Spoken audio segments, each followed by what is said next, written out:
നിങ്ങളിൽ പലരും മാനിഫെസ്റ്റേഷൻ എന്ന് പറയുന്ന വാക്ക് തെറ്റായിട്ടാണ് മനസ്സിലാക്കിയിരിക്കുന്നത്. അതായത് അഫർമേഷൻസ് നിരന്തരം ഇങ്ങനെ പറഞ്ഞുകൊണ്ടിരുന്നാൽ അത് ഫലിക്കും.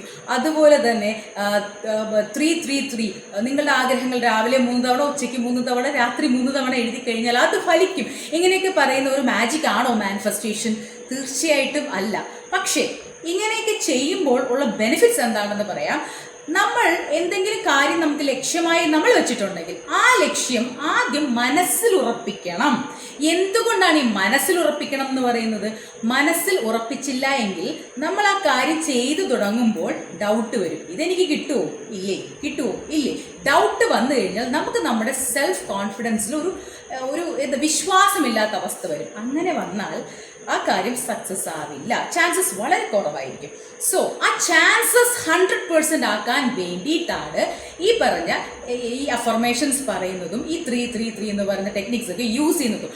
അതൊക്കെ യൂസ് ചെയ്ത് ആദ്യം മനസ്സിൽ ഉറപ്പിക്കുമ്പോൾ ആ ഉറച്ചു കഴിയുമല്ലോ, പിന്നെ നമുക്ക് കിട്ടിയതുപോലെ ആണല്ലോ നമ്മളുടെ വിശ്വാസം. അപ്പോൾ തീർച്ചയായിട്ടും നമ്മളിടുന്ന ഈ എഫേർട്ട് അത്രയും കോൺഫിഡൻ്റ് ആയിട്ടായിരിക്കും, അത്രയും വിശ്വാസത്തോടെ ആയിരിക്കും. അപ്പോൾ സക്സസ് റേറ്റ് ഹൈ ആവും.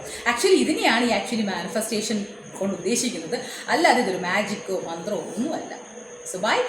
ഇതുപോലുള്ള ടിപ്സിനായി നീതു എംപവർമെൻറ്റ് ഹബ് എന്ന ചാനൽ ഫോളോ ചെയ്യുക. ബൈ.